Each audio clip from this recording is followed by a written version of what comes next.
Hello and welcome. As you can tell by the title, I'm the obsessed movie man, O.M.M. Seeing how the film The Shape of Water is being nominated for a lot of awards, I thought it would be appropriate to look at the film that probably inspired it the most, The Creature from the Black Lagoon. The plot revolves around a group of scientists and their crazy captain heading into the Amazon's infamous Black Lagoon to examine a fossil that was found there that indicates there were once fishmen. Sure enough, a live one lives in the lagoon and is mad as all hell that these people have entered his home. Can these scientists survive this dreadful fish monster? Many Universal monster fans have considered the creature to be the very last of the classic monsters, despite being a 50s film. When it came to horror films in the 50s, there weren't really monsters per se, but creatures that were awakened by bombs or science experiments gone wrong, and the occasional alien or two. But the creature, or Gillman as he's sometimes called, struck within the minds of moviegoers back then, and he is considered to be one of the great movie monsters now. And seeing that it's a 50s film, we get all sorts of 50s cliches. We have the narrator at the beginning, a load of science talk, and the creature falling in love with the girl. There's also some interesting similarities to other films. We have the Gillman falling in love with a beautiful woman, a man who wants to bring the Gillman back to civilization, and a boat ride to a mysterious place. Oh my god. This film ripped off Donkey Kong! King Kong! Yeah, that's what I meant. I'm certain that this was a coincidence because there are other films that share some King Kong traits, but this one sticks out more because of how famous both these monsters are. There's even a little bit of Jaws in Creature, so I'm sure Spielberg was a fan of this movie as well. Now, let's move on to the characters. They're so great. There's also... Need we forget... Okay, the characters aren't that great. There is one 50s horror trend that I don't like, and it's the stock characters. We have good scientists, greedy scientists, and screaming women.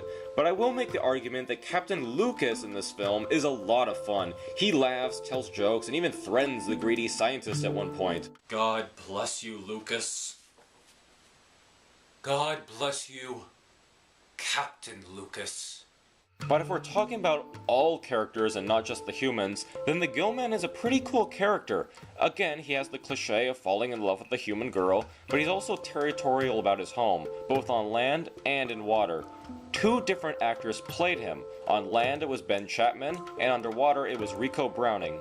Contrary to belief, Browning could not hold his breath underwater for long, so there were divers who had air hoses who would give Browning air in between takes. The cinematography for the underwater stuff is wonderful. In some movies like this, the footage appears too murky or too much like stock footage, but here it looks really great and you feel immersed into this underwater realm. And with that comes the iconic scene that a lot of people remember of the underwater dance between the Gillman and Julie Adams in her famous...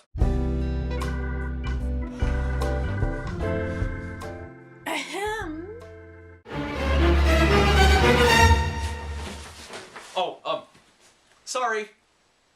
The whole scene operates as a type of dance which displays the Gillman's curiosity towards a shape he's not familiar with, but is probably growing attached to it. But seriously, can you honestly see someone else try to make this scene better? I hate you. The design of the Gillman is remarkable, and though the makeup artist Bud Westmore received most of the credit, it was really designed by Millicent Patrick, who is also a Disney animator, and even then, there were other talented people involved. Jack Keevan created the bodysuit, and Chris Mueller sculpted the headpiece. These individuals are the reason why to this day, the Gillman is instantly recognized even if one has not seen the film. It's interesting to note that the Gillman was not as green as people tend to think. According to Julie Adams, he was more of a moss-type green, as opposed to all the posters that showed him being bright green and having red lips.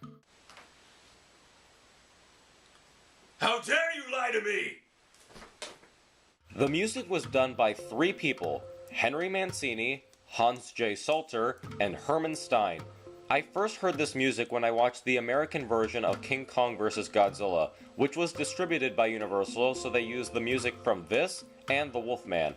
In terms of what each member wrote, Mancini wrote the light and romantic melodies, Stein wrote the main and ending credits, the swimming scene with Julie, and the scenes with no dialogue, and then Salter wrote all of the horror melodies.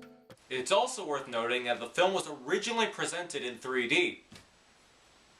So now you know. All in all, Creature from the Black Lagoon is a very enjoyable film.